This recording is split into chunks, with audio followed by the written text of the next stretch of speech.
Student again combination of cells पे मैं आपके साथ क्वेश्चन नंबर 2 डिस्कस कर रहा हूं। अगेन सर्किट डायग्राम गिवन है बच्चों। बहुत सब सर्किट डायग्राम्स ऐसी होती है जहां पे ट्रिक यूज करना पड़ता है। अब इस सर्किट डायग्राम के लिए भी मैं ट्रिक बता रहा हूं आपको। ये जो ए बी पॉइंट्स हैं वहां पे बहुत सारे कनेक्शन हुए हैं, तो उसको हम उस आर्म को ऊपर भी ले जा सकते हैं, नीचे भी ले जा सकते हैं। तो हम यहां पर क्या करेंगे, ये जो नीचे वाला आर्म है उसको मैं ऐसे मूव कर रहा हूं। देखिए ये मूव किया और मैं कहां ले गया, ऊपर।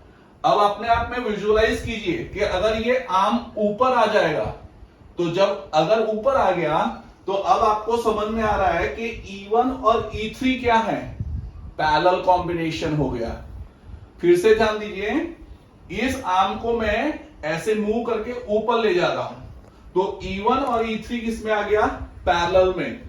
और जब पैरेलल कॉम्बिनेशन होता है तो इक्विवेलेंट EMF हम ढूंढ सकते हैं।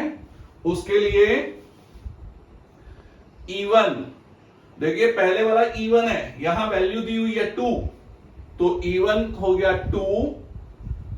और जब हम E1 लिखते हैं तो उसके साथ क्या लिखते हैं, R2, तो R2 की वैल्यू दी हुई है 4, तो ये हो गया 4 प्लस, अब मैं लिखूंगा E3, E3 इज अगेन 2 और उसके साथ लिखूंगा R1, R1 इज 4 और डिनोमिनेटर में आएगा R1 प्लस R2, तो वो हो जाएगा 4 प्लस 4, तो ये हो गया 2 4 जा 8, 2 4 जा 8 and 4 plus 4 8, so that's why equivalent EMF is 2 volt. But children, here the important thing is कि आपको करंट ढूंढना है। तो अगर करंट ढूंढना है तो one more thing is required, that is equivalent resistance।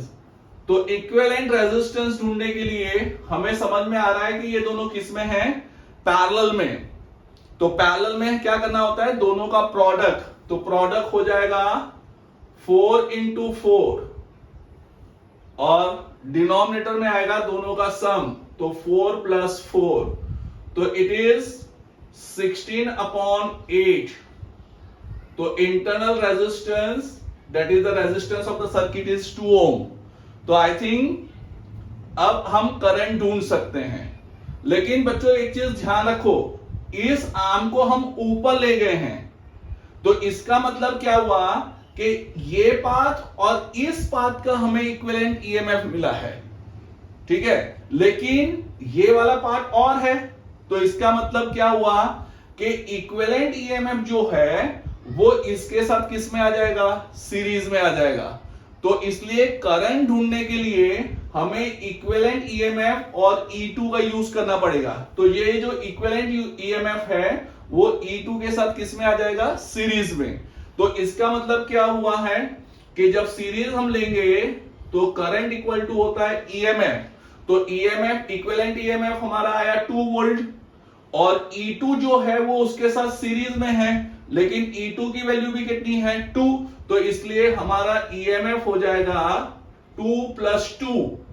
ये आपको समझना है, ये +2 मैंने क्यों लिया है, +2 लिया है due to E2, because E2 and equivalent EMF they are in series. Upon resistance it is 2, so that's why it is 4/2, so that's why the current is 2 ampere.